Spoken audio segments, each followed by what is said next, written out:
ከግል ጸሎት ከማንኛውም ሰው ጸሎት በላይ ቅዳሴ የመጨረሻው ጠንቋይ የመሰለ ምትሃተኛ ሰው አትፈልጉ። ክርስቶስ እያለ ክርስቲያኖች ትንሽ መጽሐፍ ቅዱስ ከዚያ ከተረጋጋችሁ በኋላ ጸሎት። በሀገራችን በኢትዮጵያ በየዕለቱ ክርስቲያኖች በሚገደሉበት በየቤቱ መለመን አፍሮ ረሃብ በእውነቱ ልክ እንደ መጋዝ አንጀቱን የሚያርደው ስንት ሰው በሞላበት በዚህ ዘመን እናት ለልጆቿ የምትሰጠው አታ ነፍሷ በምትጨነቅበት ረሃብ ሲጥላት አሞኝ እያለች ልጆቿን በምታጽናናበት በዚህ ዘመን ሰው እንዴት በመብል በመጠጥ ይደሰታል? እግዚአብሔር ተገፍቶ ከቤተ መቅደስ እንኳን እንዴት ይገፋል? በእውነት ከልቡናችን አወጣ ነው፣ ከህይወታችን አወጣ ነው፣ ከትዳራችን አወጣ ነው፣ ከህጋችን አወጣ ነው። ከስንት ከቤተ መቅደስ ደግሞ አንክፋው። ክርስቲያኖች ይህ ተስፈልገን እናገኘዋለን። በባህሪው ሁሉ ቦታ እንዳለ እናውቃለን። ግን ይሄ ልዩ ያምልኮ ይቺ ግብረ ሰዶም ከፈቀደ ከአውሮፓ ኤምባሲ ግቢ እንዴት ቤተክርስቲያን ታንሳለች? በእነሱ ግቢ እንኳን ስልክ አይወራም። በእውነት ይቺ እኮ የእግዚአብሔር ኤምባሲ ናት። እችን እንኳን ለእግዚአብሔር ማክበር ያቅተናል። እንገባው ለምን ይመስላችኋል? አይምሯችን ህሊናችን በኃጢአት ስለጠቆረ ቆሻሻ ግግር ያለበት መስታወት ላይ ቆማችሁ ፊታችሁ ማየት ትችላላችሁ? እንችላለን እንዴ? አንችልም። ለምን? ቆሻሻው ነዋ። የኛ ህሊና እንደዛ ነው። ልክ እንደ መስታወት ንጹህ አድርጎ ነበር እግዚአብሔር የፈጠረው። በመዓት ቆሻሻ በመዓት ነገር አቆሸሽ ነው። ስለዚህ የእግዚአብሔር ቃል ሲነገር ምንም ቆሻሻ ላይ ያረፈ ነገር ከመቆሸሽ ውጭ ሌላ ትርፍ የለው። በዚህ ያላችሁ ህዝበ ክርስቲያን አባቶች፣ ወንድሞች፣ እናቶችና እህቶች እንደምን ዋላችሁ? እንደምን አመሻችሁ? አሜን። ልዑለ ባሕሪ እግዚአብሔር አምላካችን ስሙ ለዘላለም የተመሰገነ ይሁን። እንደ እግዚአብሔር መልካም ፈቃድ የጌታ ደስታ በሚል ርዕስ እንማማራለን። እግዚአብሔር አምላካችን ምስጢሩን ለሁላችን ይግለጥልን። እንደምታውቁት በምታስቀድሱም ጊዜ ባለፈው እሁድ እንደሰማችሁት ይሄ ካለፈው እሁድ እስከ መጪው ቅዳሜ ድረስ ያለው አንድ ሳምንት በቅዱስ ያሬድ ግጻዌ ወይም አጠራር መሰረት ገብርኄር እየተባለ ይጠራል። እንደዚያም እንደሆነ ሁላችን እናውቃለን። እና አሁን በመጨረሻው መዝሙር ወንድማችን ሊቀ መዘምራን ቴዎድሮስ ዮሴፍ የታለ ፍቅራችን የሚል መዝሙር ስለ ፍቅር የሚጠይቅ አስተምሮናል። በእውነት ፍቅርን ገንዘብ እንድናደርገው አምላካችን እግዚአብሔር ይርዳን። እንደምታውቁት የማቴዎስ ወንጌል ምዕራፍ 25 ቁጥር 1 እስከ 13 ላይ የአስሩ ደናግል ምሳሌ ታሪክ ተገልጿል። ከቁጥር 14 ጀምሮ ደግሞ የመክሊቱ ምሳሌ እና የዚህ ሳምንት መታሰቢያ የሆነለት የገብርኄር ታሪክን እዚህ ላይ እናገኘዋለን። ማቴዎስ ወንጌል ምዕራፍ 25 ሁለቱም ምሳሌዎች ጌታችን በደብረ ዘይት ስለ ዕለተ ምጽአቱ ካስተማረ በኋላ ፍርዱ ዳግመኛ መምጣቱና መፍራዱ የማይቀር መሆኑን የሚመጣ መሆኑን ሲመጣ ደግሞ እንዴት እንደሚመጣ ምልክቶቹን በተለይ ደግሞ የሚያሳስቱ ብዙ ሐሳውያን ነቢያት ሐሰተኞች መምህራን ሐሰተኞች ነቢያት ራሱ መሲሁ ክርስቶስ ነኝ ብሎ የሚመጣም ሐሳዊ መሲህ መኖሩንም አስጠንቅቆ በደንብ አድርጎ ከገለጸልንና በመጨረሻው ዘመን ከአመፃ ብዛት የተነሳ ፍቅር ምን ታደርጋለች? ከምልክቶቹ አንዱ ትቀዘቅዛለች። ለዚህ ነው የታለ ፍቅራችን እንግዲህ ለዚህ ጭምር ይመስለኛል የዘመረው። ይህም ብቻ አይደለም ግን የአስሩ ደናግል ምሳሌ የሚያስረዳን ይህንን ነው። ከአስሩ ደናግል አምስቱ ልባሞች፣ አምስቱ ሰነፎች ነበሩ ይላል። አምስቱ ምን ናቸው አለ? ሰነፎች። ሁለቱም አስሩም መብራታቸውን ይዘዋል። ልባሞቹ ግን ዘይት ጨምረው ይይዙ፣ ሰነፎቹ ደግሞ ዘይት አልያዙ። ዘይት የምን ምሳሌ ነው? ምዕመናን የፍቅር ምሳሌ ነው አይደለም እንዴ? ስለዚህ እነዚህ አምስቱ ደናግል የተኮነኑት ክርስቲያን ስላልሆኑ አይደለም። ደናግል ነው የሚለው።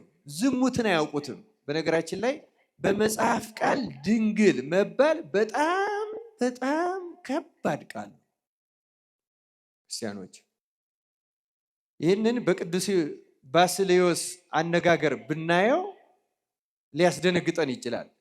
ቅዱስ ባስልዮስ ዘቂሳርያ የቤተ ክርስቲያን ዓይንና መብራት፣ ቅዱስ ኤፍሬም ሄዶ ሰላም ባለው ጊዜ እጅግ ድንቅ ድንቅ ተአምራት ያያል። ሌላው ቀርቶ በሚያስተምርበት ጊዜ ከአፉ ልክ ከኛ አሁን ትንፋሻችን አንዳንድ ጊዜ ለተመልካች ሊታይ ይችላል። ለቅዱስ ኤፍሬም የታየው ግን የእግዚአብሔር ጸጋ፣ የእግዚአብሔር ቃል እንደ እሳት ከአንደበቱ እየተጎረደ ሲወጣ ያየለት። እንደ እሳት ክብሩን ለመግለጽ እንደ አሁን ቢንቢ እንደምንላቸው ያሉትን ተሐዋስያኑን ሲያቃጥል ቅዱስ ኤፍሬም አይቶታል። ቅዱስ ባስልዮስ እጅግ ድንቅ ድንቅ ተአምራትን ያደረገ አባት ነው። በተለይ ከተአምራቱ አንዱና ዋናው አንድ በምትሃት ሴት ያገባ ሰው ነበረ እና ምትሃቱ ደግሞ ከባድ ነበረ። ምንድነው ያስደረገው? እግዚአብሔርን ክዶ ቤተክርስቲያን ክርስቲያን ነኝ ላይል ወደ ቤተክርስቲያን ላይሳለም ካስካደው በኋላ የካደበትን ደብዳቤ ተቀብሎ ጠንቋዩ ለአየር አጋንንት ሰጥቶት ነበረ።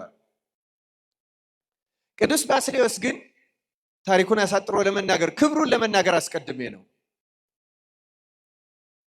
ሚስቱም እንግዲህ የታላቅ ሰው ልጅ ናት፣ እሷን ለማግኘት ነው። እሷን ካላገባው ብሎ በምትሃት እሱን እንድትወደው አስደረጎ ይሄን ካስፈጽሞ ሰይጣኑ ደግሞ እሱ የካደበትን ክርስቶስን የካደበትን ደብዳቤ ይዞ ተሰውሯል።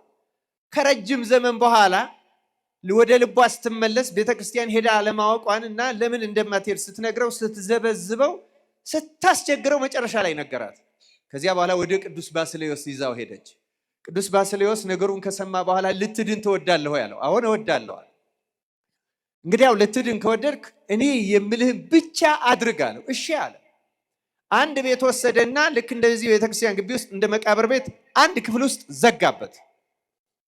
ከዘጋበት በኋላ አጋንንትን ክርስቶስ ሆይ ማረኝ እያልክ ብቻ በቀን አንድ ጊዜ ምግብ ሰጣለሁ፣ እየጾምክ የበላህ እየሰገድክ ጸልይ፣ እንዳትፈራ። አጋንንት መተው ያስፈራራዋል፣ እንዳትፈራ አለው። ለ3 ቀን የሚሆን ምግብ ሰጠው። በቀን አንድ ጊዜ እንዲበላ አድርጎ ጥሬ ብቻ እየበላ በእነዚህ 3 ቀናት ውስጥ አጋንንቱ ጥቁር ጥቁር አውሬ ሆነው እየመጡ ሰውየውን በጣም አስፈራሩት። እየተጨነቀ እየፈራ እየደነገጠ አሳለፈው። ካሳለፈው በኋላ ከ3 ቀን በኋላ ቅዱስ ባስልዮስ ሄዶ ጎበኘው። ቅዱስ ባስልዮስ ደግሞ ስለ እርሱ አብዝቶ ይጸለያል። እንዴት አሳለፍክ አለው። በጣም አስፈሪ ነው፣ ያስፈራሩኛል፣ እንዲህ እናደርጋለን ይሉኛል፣ አስፈሪዎች ናቸው አለ። እንዳትፈራ። ነክተውሃል ወይ? አልነኩኝም፣ መንካትስ አልነኩኝም፣ ግን በቃ ሊገሉኝ የደረሱ እንደዚህ ያስጨንቁ። እንዳትፈራ፣ አሁንም ጸሎትህና ስግደትህን አበርታ ብሎ አበረታቶት አጽናንቶት ሄደ። ቅዱስ ባስልዮስ መጸለይ ጀመረ። በሁለተኛው ጊዜ ግን አጋንንቱ የመጡ አሁንም ያስፈራሩታል፣ ግን ከፊቱ ትንሽ ራቅ አሉ። እንደገና ከ3 ቀን በኋላ ሲጠይቀው እንዴት ነህ አለው። አሁንም አሉ ግን ራቅ ብለዋል። በቃ እግዚአብሔር ሊፈውስ ነው አለ። በርታ ነው። እየጾመ እየራቁ ወደ መጨረሻው ሲጠይቀው አሁንስ ድምፃቸውን ነው እንጂ መልካቸውንም አላየውም አለው። ልክ 40ኛው ቀን ላይ ቅዱስ ባስልዮስ ህዝቡን እንደዚህ ጠርቶ ምህላ አስያዘና አሁን ድምፃቸውንም መልካቸውንም አላይም አለ። በጣም ጥሩ እየተፈወስክ ነው፣ ግን ያችን ወረቀት መቀበል አለብን። ልክ 40ኛው ቀን ላይ ህዝቡን ጠርቶ እንደዚህ ሰብስቦ 400 ጊዜ እግዚኦ መሐረነስ እየሰገዱ ሲሉ ሰይጣን ያችን ወረቀት አምጥቶ ጉባኤው መካከል ያ ሰው የካደባትን ወረቀት ጥሎ ጠፋ ይላል። ከዚያ ለሱ ስርየት ሰጥቶ ጸልዮ ቀድሶ አቁርቦ እንደዚህ ሰይጣን ተዋርሶት የኖረው ሰው እንዲህ አድርጎ የወሰዳትን ደብዳቤ አስመስሎ ያዳነው ቅዱስ ባስልዮስ ሌሎች ድንቅ ድንቅ ተአምራት አድርጓል። ይሄ ቅዱስ ባስልዮስ ስለ ድንግልና ምን እንዳለ ልንገራችሁ። እንዲህ አለ ቅዱስ ባስልዮስ፣ እኔ ከሴት ጋር ተኝቼ አላውቅም፣ ድንግል ግን አይደለሁም አይገርማችሁም? ይሄ ጻድቅ ምን እንዳለ? ይሄ አጋንንቱን እንዲህ ያስገበረው ጻድቅ ድንግልና ቀላል አይደለም።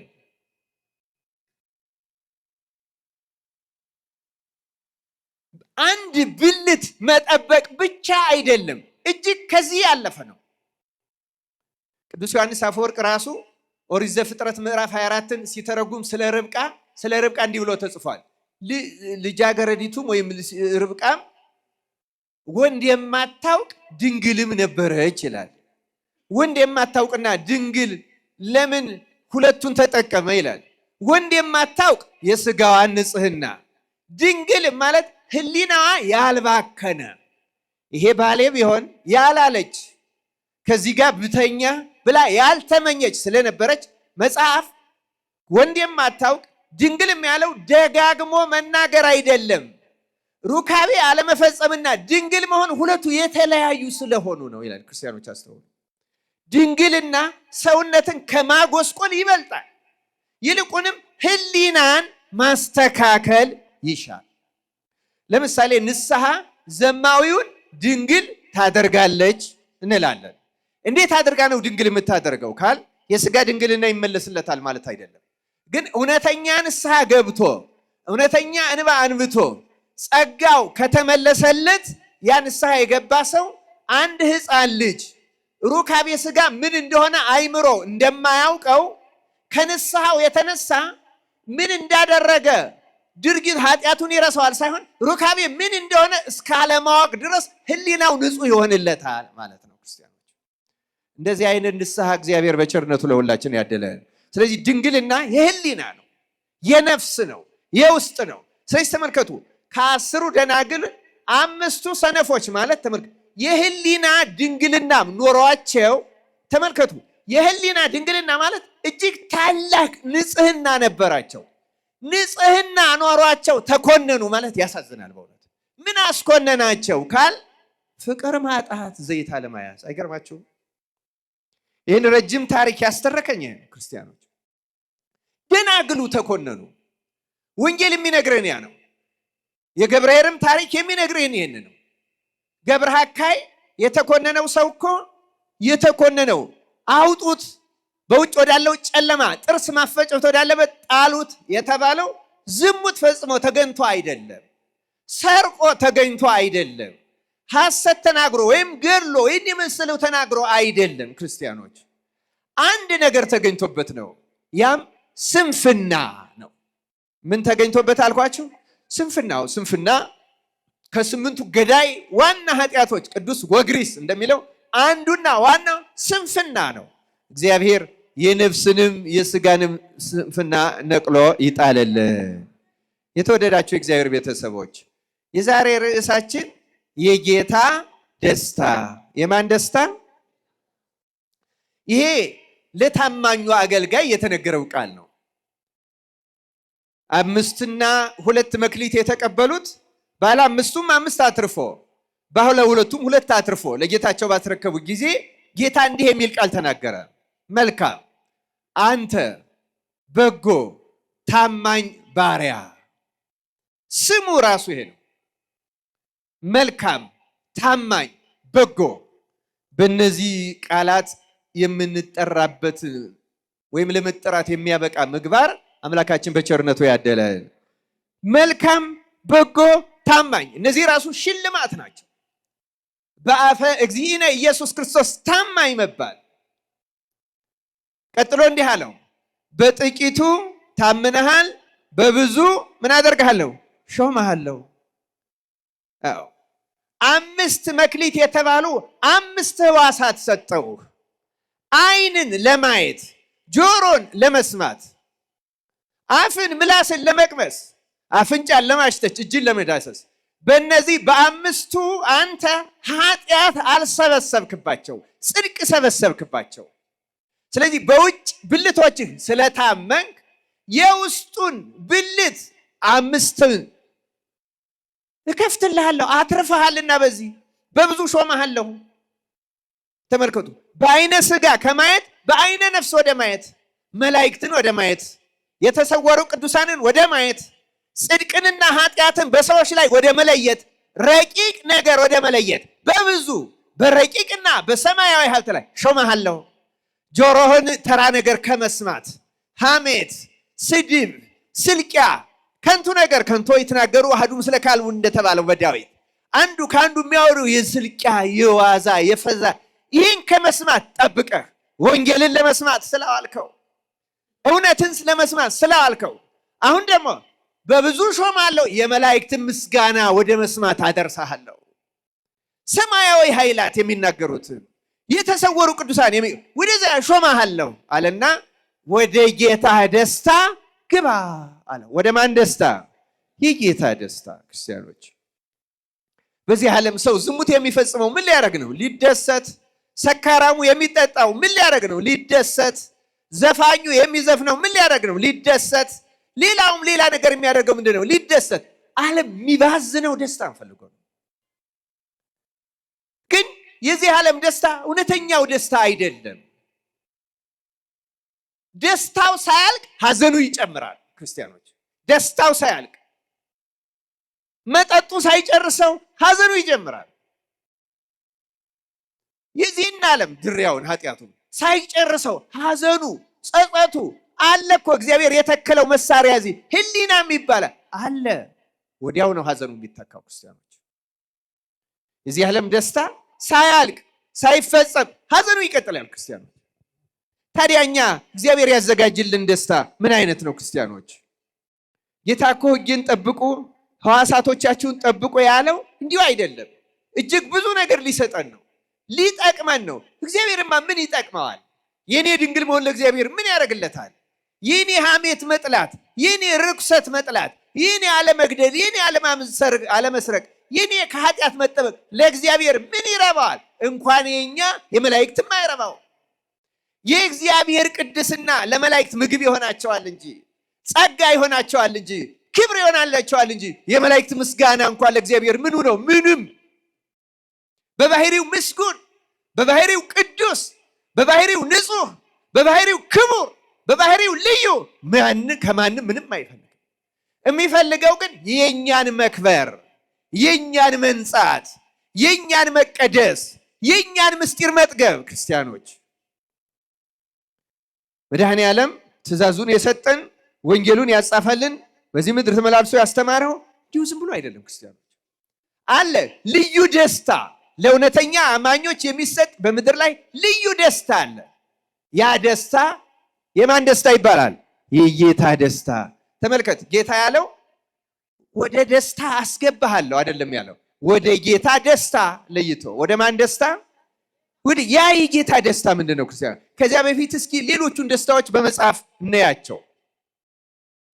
አንዳንድ ጊዜ በምድር ላይ ያለነው ሰዎች በእውነቱ በብዙ ምክንያቶች ልንደሰት እንችላለን። እንዲያውም መልካም በሚመስል ነገር ሁሉ ማለት ነው። ለምሳሌ እዚህ የማርቆስ ወንጌል ምዕራፍ 4 ቁጥር 16 ላይ ታስታውሳላችሁ። ማቴዎስ 13ም ላይ አለ፣ ሉቃስም ላይ አለ። የዘሪው ምሳሌ ዘሪው ሊዘራ ወጣ። ሲዘራም አንዳንዱ በመንገድ ዳር ወደቀ፣ አንዳንዱ በጭንጫ ላይ ወደቀ፣ አንዳንዱ በእሾህ ላይ ወደቀ፣ አንዳንዱ በለም መሬት ላይ አፈራ። ያም 30 60 100 አፈራ ይላል። በመንገድ ላይ የወደቀው ወፎች መጥተው ለቀሙት። በጭንጫ ላይ የወደቀውስ ምን ሆነ ይላል? ለጊዜው ምን ሆነ? በቀለ ይላል። አይደለም እንዴ? በቀለ ግን ፀሐይ በወጣ ጊዜ ጠወለገ፣ ስርም ስላልነበረው ደረቀ ይላል። እና ስለዚህ ሲናገር የሚናገረው ቃል አለ። በእውነቱ ተመልከቱ።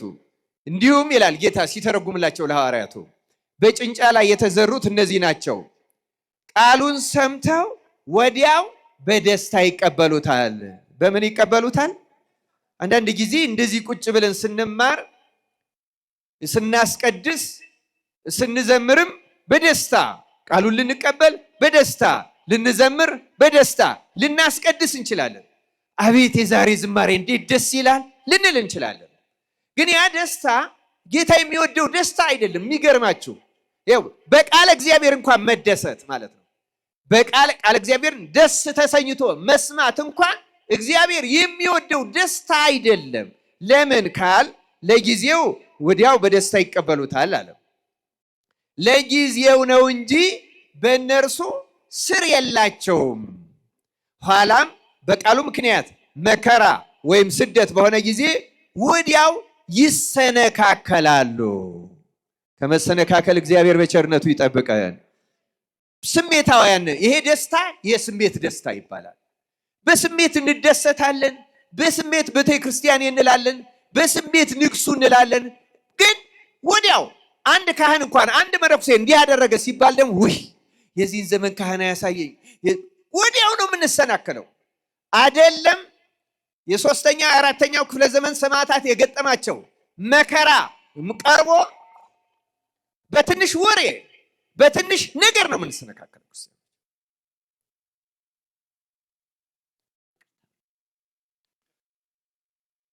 ክርስቲያኖች እና ስሜታዊ ደስታ የትም አያደርስም።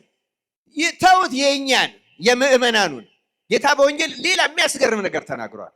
ደቀ መዛሙርቱ ከእርሱ ጋር እየዋሉ እያደሩ ስልጣንን ሰጣቸው።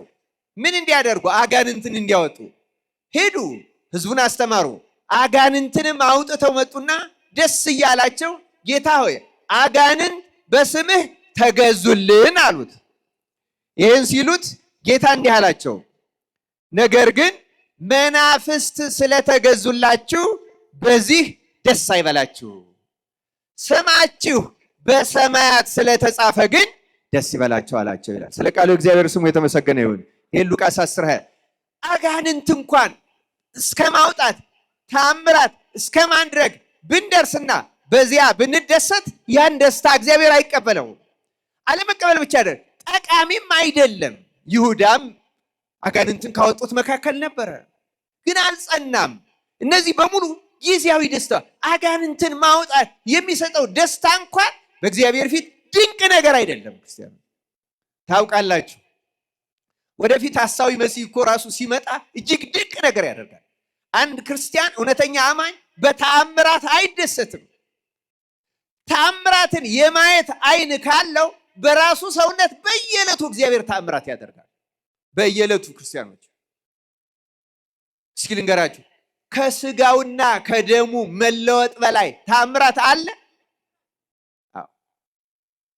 ስጋውና ደሙ ህብስትና ወይን አቅርበን በየዕለቱ ይለወጣል። በየዕለቱ ተአምራት አለ ቤተክርስቲያን ውስጥ በእያንዳንዷ ዕለት ቆጥረን ልንጨርሰው አንችልም ክርስቲያኖች።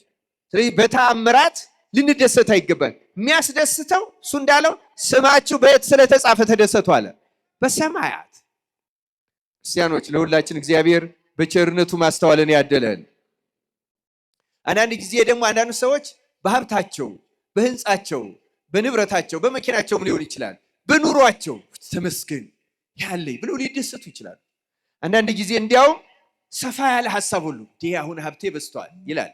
እዚህ የሉቃስ ወንጌል ምዕራፍ 12 ላይ አንድ ባለጸጋ እንዲህ አለ ይላል፣ እንዲህ አደርጋለሁ፣ ጎተራዬን አፍርሼ ሌላ የሚበልጥ እሰራለሁ፣ በዚያም ፍሬንና በረከቴን ሁሉ አከማቻለሁ።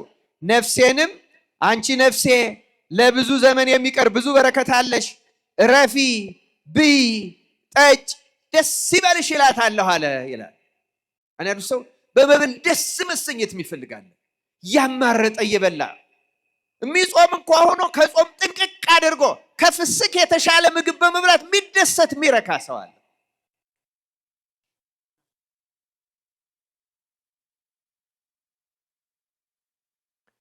ክርስቲያኖች አስተውሉ። ሰውነታችን በመብል በመጠጥ ለጊዜው ልትደሰት ትችላለች፣ ግን ያ ደስታ በእግዚአብሔር ፊት እንደውም እግዚአብሔርን የበለጠ ያሳዝነዋል።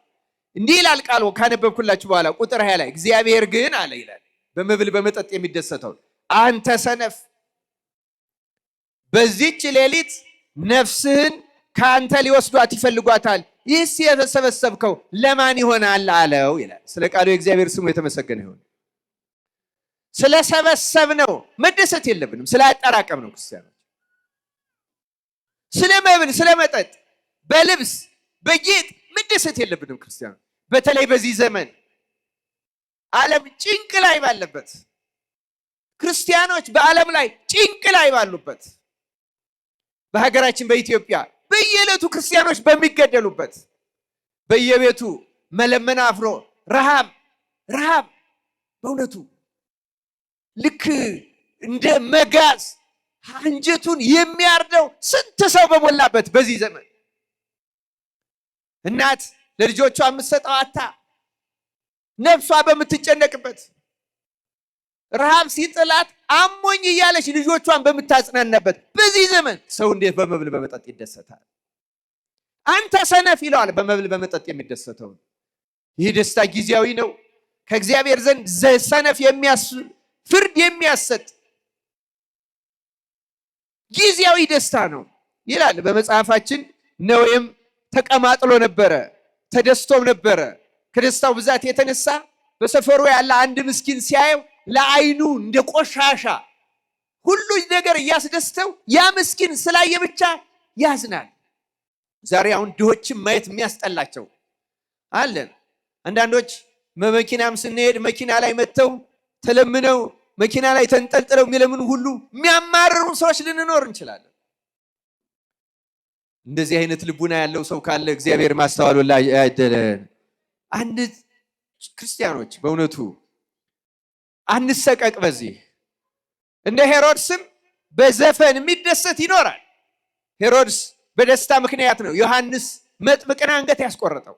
ሰክረው በደስታ በቃ ማልኩልሽ፣ ከመንግስቴ ሲሶ እንኳ ቢሆን ሰጥሻለሁ፣ ሄሮድያዳ የፈለግሽውን ጠይቂ አለ። በዘፈን ደስታ ሰክሮ ሴቶች ከወለዷቸው እርሱን የሚያክል የለም የተባለለት መጥምቁ ዮሐንስን አንገቱን አስቆርጦ የዘላለም ፍርድ ተቀበለ። እግዚአብሔር ከእንደዚህ አይነት ደስታ ይሰውረን። ክርስቲያኖች ይህ ሁሉ ደስታ አይደለም። የመብሉ የመጠጡ የጌጡ ደስታ አይደለም። ዘፈኑ ጊዜያዊ ደስታ ነው፣ መከራን የሚያመጣ ነው። ክርስቲያኖች ጌታ ያለን ወደ ጌታ ደስታ ግባ። በዚህ በኩል በጣም ብዙ ተደጋጋሚ ስልኮች ድምፅ ያሰማሉ። በቀኝ በኩል በእግዚአብሔር ስም እለምናችኋለሁ፣ ስልኮቻችሁን ድምፅ አልባ አድርጓቸው። ሁላችሁ የምታናገሩ ሰዎች አቁማችሁ፣ በእግዚአብሔር ስም በአክብሮትና በትህትና ነው የምንጠይቃችሁ። የትኛውም የፕሮቶኮል ቦታ ላይ እኮ አታደርጉትም። የእግዚአብሔርን ቤት ለምን እንነቀዋለን? ክርስቲያኖች ልክ ነው። ተነግሯችሁም ላያውቅ ይችል ይሆናል። ስልክ የቅርብ ጊዜ እንግዳ ስለሆነ፣ ግን እንደ ስልክ በጥባጭ የለም። የግድ አስጨናቂ ነገር ከቤተሰቡ ኖሮበት ስልክ የሚያነሳ ሰው ካለ ከቤተ ክርስቲያኑ በር አካባቢ ተቀምጦ ማንንም በማይረብሽ መንገድ ማንሳት ይቻላል። መቼስ ሊያደርግ ይችላል፣ ግን ከዚህ ውጭ አታድርጉ ክርስቲያኖች። በዚሁ አጋጣሚ ላሳስባችሁ፣ እግዚአብሔርን ቤተ መቅደስ ካላከበር ነው የት እናከብረዋለን? ቢሮአችን አናከብረው። መንግስት ቦታ አይከበር፣ ህገ መንግስቱ አያከብረው፣ ህጎች የዚህ ዓለም ህጎች አያከብሩ። ገፍተው እግዚአብሔርን ከዚህ ዓለም ከማህበረሰብ አባራው አስወጥተውታል። መቅደሱ ውስጥ ካላከበር ነው የት እናከብረዋለን? እግዚአብሔር እዚች ቦታ እንኳን እግዚአብሔር ተገፍቶ ከቤተ መቅደሱ እንኳን እንዴት ይገፋል? በእውነት ከልቡናችን አወጣ ነው፣ ከህይወታችን አወጣ ነው፣ ከትዳራችን አወጣ ነው፣ ከህጋችን አወጣ ነው። ከስንት ከቤተ መቅደስ ደግሞ አንክፋው። ክርስቲያኖች ይህ ተስፈልገን እናገኘዋለን። በባህሪው ሁሉ ቦታ እንዳለ እናውቃለን። ግን ይሄ ልዩ ያምልኮ ቦታ እቺ ቢያንስ ከአንደዚህ ሀገር ግብረ ሰዶም ከፈቀደ ከአውሮፓ ኤምባሲ ግቢ እንዴት ቤተክርስቲያን ታንሳለች? በእነሱ ግቢ እንኳን ስልክ አይወራም። በእውነት እቺ እኮ የእግዚአብሔር ኤምባሲ ናት። እችን እንኳን ለእግዚአብሔር ማክበር ያቅተናል። እግዚአብሔር ለሁላችን ማስተዋሉን ያደለን እና ደጋግሜ ሰምቼዋለሁ፣ ግን ማሳሰብ እየሰለቸኝ እየተውኩት ነበረ። ዛሬ አሁን ስልክ ባሰሙ ሰዎች እንዳትፈርዱባቸው። አልተነገራቸውም፣ ልማድም አላደረጉትም። ከዚህ በኋላ ግን ልማድ አታደርጉት ክርስቲያኖች። እግዚአብሔር ለሁላችን ማስተዋል ያደለን። ትምህርታችን ወደ ማን ደስታ ገባ ነው? የጌታ ደስታ ምንድን ናት? ባጭሩ የተወሰኑ ነጥቦችን ከመጽሐፍ ቅዱስ ላሳያችሁ። ክርስቲያኖች መጀመሪያ ሁላችንም ልናውቀው እና ልንገባበት የሚያስፈልገው ማንኛውም ክርስቲያን ሊገባበት የሚችል ለሁሉም የተሰጠ አንድ ልዩ የጌታ ደስታ አለ። ያም ቅዳሴ ይባላል። ማን ይባላል አልኳችሁ? ትንሽ ረጋ አረፍ ብትሉ ደስ ይለኛል። ከዚህ በኋላ እንቅስቃሴ አታብዙ፣ አትሩምሱ። መድረኩ አካባቢ እኛ ካላከበር ነው ሌላው ሰው ያከብረው። እግዚአብሔር ያክብርልኝ። እና ክርስቲያኖች አስተውሉ። ቅዳሴ በማቴዎስ ወንጌል ምዕራፍ 22 ላይ እንደተጻፈው ንጉሱ እግዚአብሔር ሁላችንም ወደ ልጄ ሰርግ፣ ወደ ልጁ ወደ ክርስቶስ ሰርግ የጠራበት ደስታ ነው። ማንም ክርስቲያን ወደዚህ ደስታ ተጠርቷል። ግን ወደዚህ ደስታ የሚገባው ሰው በጣም በጣም አነስተኛ ነው። የልጁን የመድኃኔዓለም ክርስቶስ ስጋና ደም የምንጋበዝበት ራሱ ሙሽራ ነው፣ ራሱ ድግስ ነው፣ ራሱ ደግሞ ደስታ ነው። ክርስቲያኖች ይህ ደስታ ሁላችንም ልንገባበት፣ እንዲያውም አቡሊዲስ የተባለ የቤተክርስቲያን ሊቅ ደግሞ ራሷ ቤተክርስቲያንን የነገስታት ግቢ የተባለች የሥላሴ ግቢ ቅድስት ቤተክርስቲያን ናት ይላል። እና እዚህች ውስጥ በአካል መገኘት ብቻ ግን ወደ ደስታው አያስገባም። ክርስቲያኖች ሌላ ተጨማሪ ነገር አለው። አሁንም ባለፈው እሁድ እዚህ ቤተክርስቲያን መጥቼ አስቀድሻለሁ። በዚያ ለነበሩትም አሰምቻቸው ነበረ። ከቅዳሴው መግቢያ ላይ ካሉ ቃላት በእውነቱ ይህን የተመለከተውን ማንበብ እፈልጋለሁ። እየሰማችሁ ነው ክርስቲያኖች? ቅዳሴ ከመገባቱ በፊት ቀዳሹ ካህን ጸሎተ ንስሐ ከመድገሙ በፊት ምዕመናን እንዲሰሙት አድርጎ ማንበብ ያለበት ቅድም ያነሳሁት የታላቁ አባት ቅዱስ ባስልዮስ የሰራው ስርዓት አለ። መጽሐፈ ቅዳሴያችን ላይ አለ። እንዲህ ይላል፣ ላንብብላችሁ ምን እንደሚል። አንድ አምላክ በሆነ በአብ በወልድ በመንፈስ ቅዱስ ስም ለቄስና ለዲያቆን ለሕዝቡም ሁሉ የሚገባ በየጊዜውም ሁሉ ሊሰሩት የሚገባ የቅዳሴ ስርዓት ይህ ነው። እንደ አባቶቻችን ስርዓት ቄስም ቢሆን ዲያቆንም ቢሆን በቅዳሴ ጊዜ መጀመሪያ ይህን ቃል በግድ ያንብብ፣ ከቅዱስ ምስጢር የሚቀበሉትም ሁሉ በማስተዋል ይህን ይስሙ፣ እንዲህም ይበል ይላል። አድምጡ። አሁን ትእዛዙ ምን እንደሚል። ወንድሜ ሆይ፣ ለቅዳሴ የመጣነውን ሰዎች ነው። ወንድሜ ሆይ ኃጢአትህን እያሰብክ በዚህ ልቡና ኑር፣ ይቅርታንም ታገኝ ዘንድ ስርየትን ለምን። ስለ አንተም ስለ እነሱም ንጹሕ የሚሆን መስዋዕቱን በሚያቀርቡበትና በሚያሳርጉበት ጊዜ ከቤተ ክርስቲያን ሳትወጣ ስለ አንተ የሚያቀርብና የሚያጸልይ ካህኑን አትተወው፣ ከሚያስወጡት ካልተጠመቀው ጋራ አብረህ እንዳትሄድ በቤተ ክርስቲያን ኑር እንጂ። እንዲህ የተባለው ስርዓቱ የተሰራው ድሮ ንዑሰ ክርስቲያን የሚባሉ ትልልቅ ሰዎች ይማሩና 3 ዓመት ሲሞላቸው ይጠመቃሉ። እስኪጠመቁ ድረስ ግን ጻኡ ንዑሰ ክርስቲያን እስከሚባል ቅዳሴውን ይሳተፋሉ። እስከዚያ ያለው አስተምሮ ስለሆነ በዚያም እስከዚያ ባለው በቃሉ ይቀደሳሉ፣ ይነጻሉ። ከዚያ በኋላ ግን ወደ ፍሬ ቅዳሴ ሊገባ ሲል ይወጣሉ። ክርስቲያኑን ግን እነዚያ በሚወጡበት ጊዜ እንዳትወጣ ነው የሚለው። ተመልከቱ። እና በዚህ ኑር፣ ይቅርታንም ታገኝ ዘንድ ስርየትን ለምን። ወንድሜ ሆይ ኃጢአትን እያሰብክ በዚህ ልቡና ኑር፣ ስለ አንተም ስለ እነሱም ንጹሕ የሚሆን መስዋዕቱን በሚያቀርቡበትና በሚያሳርጉበት ጊዜ ከቤተ ክርስቲያን ሳትወጣ ይቅርታ ከሚያስወጡት ካልተጠመቁ ጋር አብረህ እንዳትሄድ በቤተ ክርስቲያን ኑር እንጂ የካህኑንም ቃሉን አድምጥ ይላል። የካህኑን ምኑን አድምጥ? እያንዳንዷን በቅዳሴ ጊዜ የምትነበበውን ወንጌሎቹ፣ ምንባባቱን ሁሉ። አሁን በአሁኑ ጊዜ ምንባባቱ በእውነት ለመናገር በአግባብ አይነበቡም። በተለይ በችኮላ ምክንያት ሊሆን ይችላል። ወደ መርገፉ እንሮጣለን። ግን እነዚህ የታዘዙት ቃላት አንደኛ የቅዱሳን መጻሕፍት ምስጢር የሚሰጠው በአብዛኛው በቅዳሴ ጊዜ ነው። ይዋሃዳል። በቅዳሴ ጊዜ የእግዚአብሔርን ቃል አትኩሮ መስማት። ዜና አበው ላይ ለአንባቢዎችና ስለ ቤተ ክርስቲያን እንዲህ የሚል ቃል ይጨምርበታል አበው። አንደኛ የመጽሐፉ ቃል ጉልህ ይሁን ይላል። የመጽሐፉ ቃል ምን ይሁን? ጉልህ፣ ፊደሉ የተለቀመ ይሁን። የሚያነበው ካህን ደግሞ ሳይንተባተብ አትብቶ አጥርቶ ያንብብ። እዚህ ደግሞ ምን ይላል? ምእመኑ ደግሞ ነቅተህ የካህሉን ቃል ምን አድርግ? አድምጥ ይላል። አድምጠን እንድንጠቀም አምላካችን እግዚአብሔር ይርዳን። አድምጥ። ልጨርስላችሁ ምንባቡን። አድምጥ። ስለ አንተ ስለ ኃጥአንም ሁሉ የሚለምነውን ስርየት ስማው፣ አምላካቸው ይቅር ይላቸው ዘንድ። አያችሁ፣ ስንሰማው እና አሜን ስንል ይቅርታ ይደረግላል። አንተ ሰው የኃጢአትህን ስርየት ልታገኝ ከወደድክ ከቤተ ክርስቲያን ለምን ትወጣለህ? ሌላው አንገቱን ዝቅ አድርጎ ስላንተ ምሕረትን ይለምናል። አንተስ ለምን ስራ ፈት ትሆናለህ?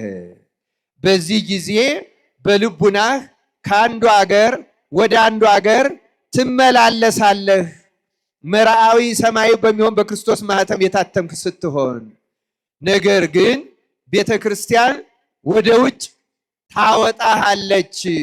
ለዘላለሙ ወደ እርሷ እንዳትገባ ደጆቿን ትዘጋባሃለች፣ ባዕድ በመካከሏ አይገኝምና ይላል። ስለ ቃሉ የእግዚአብሔር ስሙ የተመሰገነ ይሁን። እንደሰማችሁት ጌታ ወደ ጌታ ደስታ የምታስገባን ራሷ ቅድስት ቤተክርስቲያን ናት።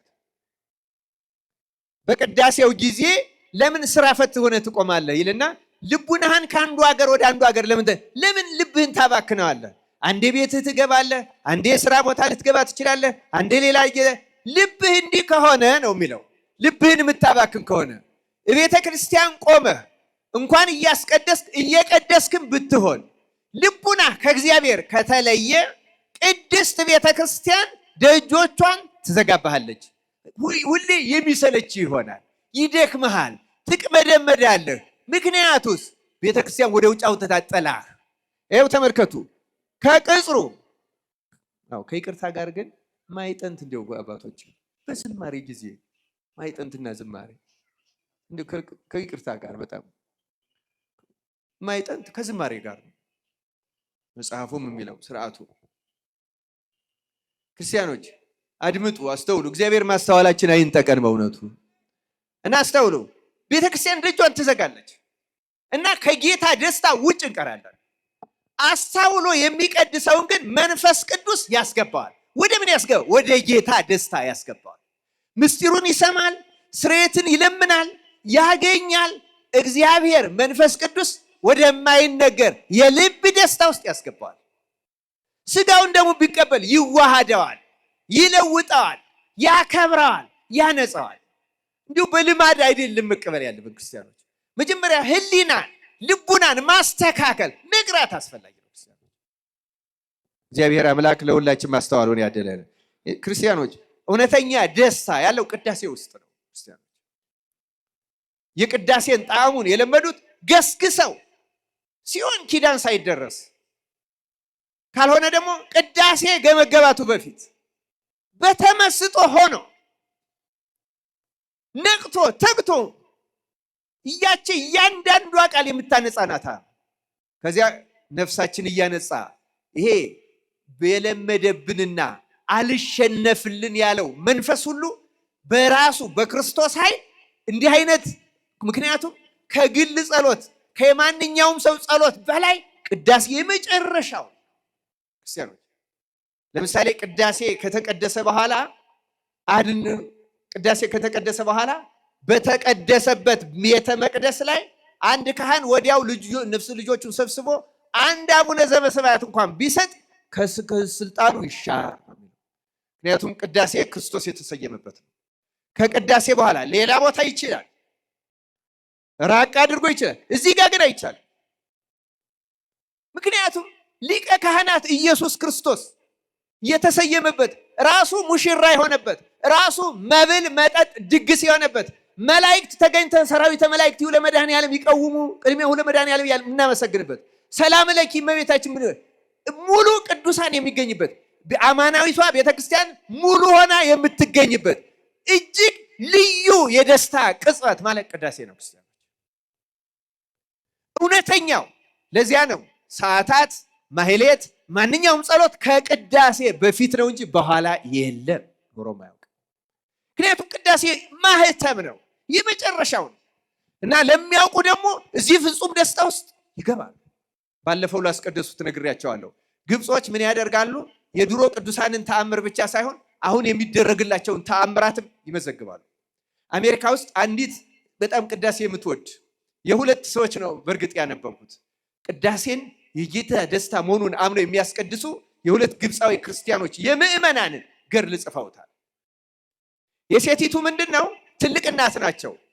ቤተ ክርስቲያን ከተከፈተ እኔ ቀድሜ መግባት አለብኝ የሚሉ ጉጉት ያላቸው ክርስቶስን አጥብቀው የሚወዱ የጌታን ደስታ የሚሹ ናቸው እና ሰዓት ሳያዩ ነግቷል ወይም ሰዓቱ ደርሷል ብለው ካህናት ቤተክርስቲያንን በማይከፍቱበት ሰዓት ቀድመው ይገኛሉ። እግዚአብሔር ልቦናቸውን ስለሚያውቅ ቤተ መቅደሱ መላእክት ይከፍቱላቸውና ይገባሉ። እሳቸው ግን መላእክት መሆናቸውን አያውቁም። ከቄሶቹ አንዱ የከፈቱላቸው ነው የሚመስላቸው። ይገባሉ። ካህናቱ ጸሎት የያዙ ይመስላቸዋል። የመላእክት ምስጋና ውስጥ ተሳታፊ ያደርጉ። አያቸዋቸው የጌታ ደስታ ማለት። በኋላ ቄሶቹ ሲመጡ ገብተው ያገኟቸዋል። ቄሶቹ በቁልፉ ከፍተው ነው የሚገቡ። እንዴት ገባሽ ይሏቸው። እንዴ እናንተ አይደላችሁም እኔ ከፍታችሁ ያስገባችሁኝ ይላሉ። መላእክት መሆናቸውን አያውቁም እሳቸው። በኋላ ነው ብቃታቸውን አውቀው ሁልጊዜ ቀድመው ያገኟቸዋል ክርስቲያኖች። እንደዚህች አይነቷ ምስጋና ለመግባት ያብቃን። ቅዳሴው ሲቀደስ ተሰሙ እንደሆነ የጳውሎስ መልእክት ከተነበበ በኋላ ደግሞ ንፍቅ ዲያቆን የሚያነባቸው መልእክቶች አሉ አይደለም? ንፍቅ ዲያቆን ከማንበቡ በፊት ካህኑ ስለ ሁላችን የሚመልደው የምልጃ ጸሎት አለ እና እዚያ ጸሎት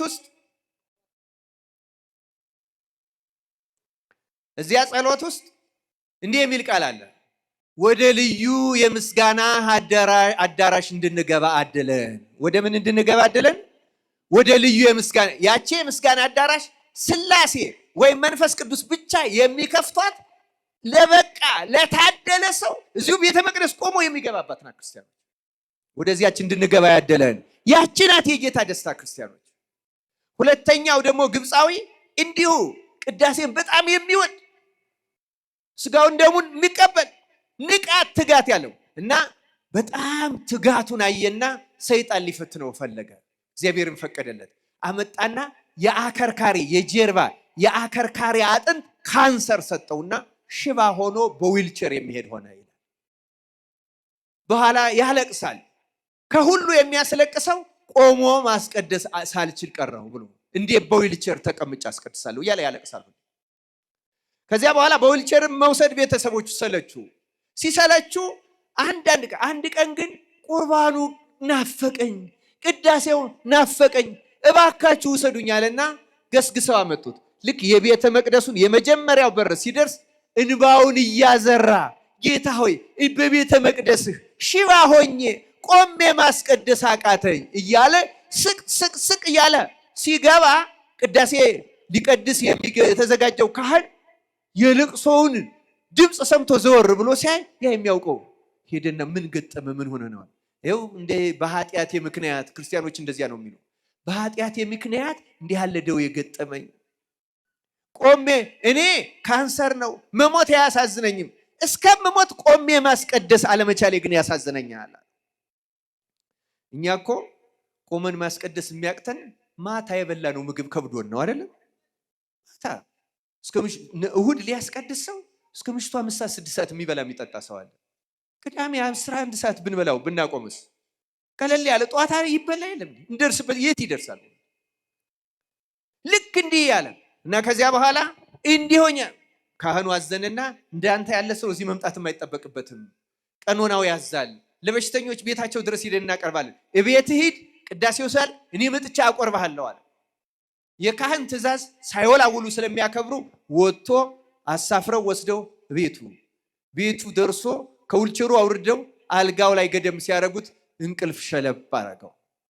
እመቤታችን መጣች። ቅድም እያለቀስክ በሩን ስትስም ልጄን ስመሃል አለችው እመቤታችን። በሩን አይደለም የሳምከው ልጄን ነው፣ እኔ የህይወት በር ነኝ አለው። ልጄን ነው የሳምከው። ልጄ እንባህን አይቶ ቅዳሴ መውደድህን አይቶ ይቅር ብሎሃል፣ ከደዌው ፈውሶሃል አለችው።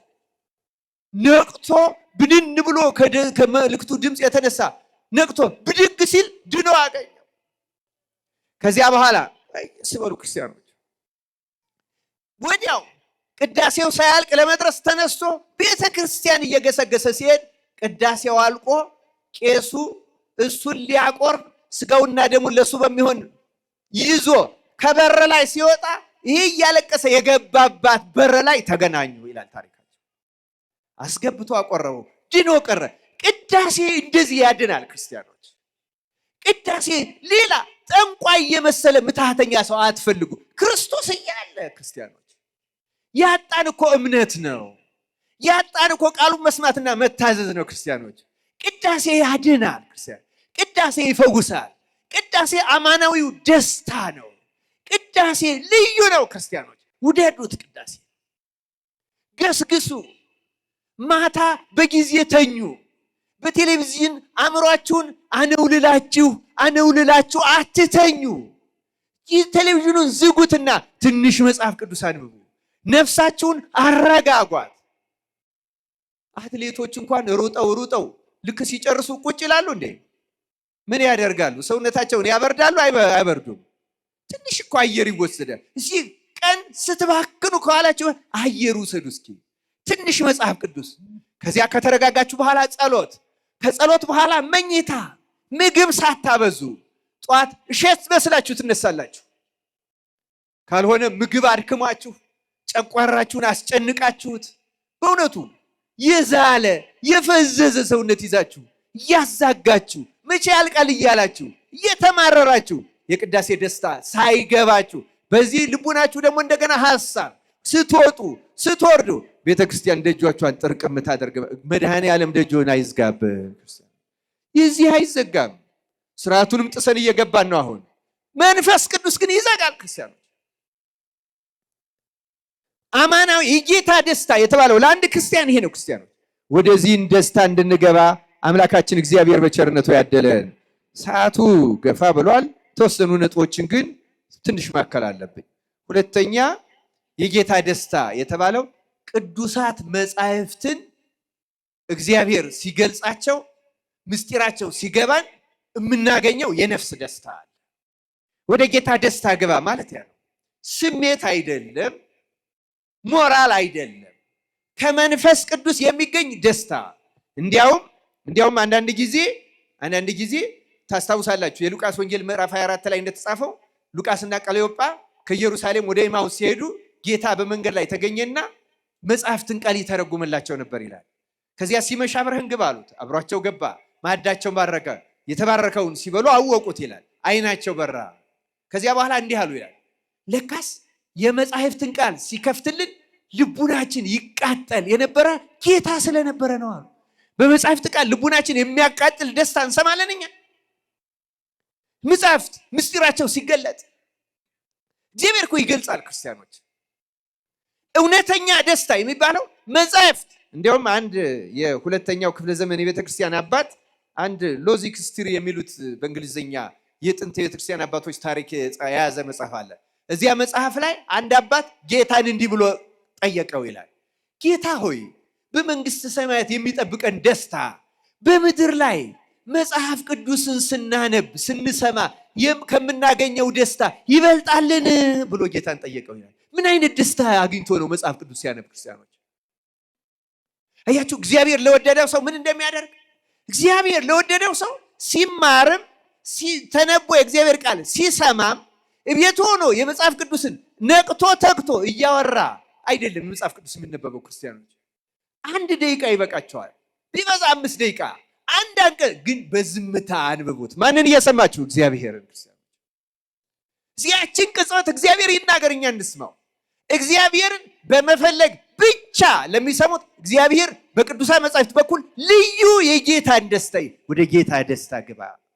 እግዚአብሔር ልዩ ደስታ ያስገባል። ክርስቲያኖች እኛ መጻሕፍትን ስንሰማ ግራ የምንጋባው ለምን ይመስላችኋል? አይምሯችን፣ ህሊናችን በኃጢአት ስለጠቆረ ቆሻሻ ግግር ያለበት መስታወት ላይ ቆማችሁ ፊታችሁ ማየት ትችላላችሁ? እንችላለን እንዴ? አንችልም። ለምን? ቆሻሻው ነዋ። የኛ ህሊና እንደዛ ነው። ልክ እንደ መስታወት ንጹህ አድርጎ ነበር እግዚአብሔር የፈጠረው። በመዓት ቆሻሻ በመዓት ነገር አቆሸሽ ነው።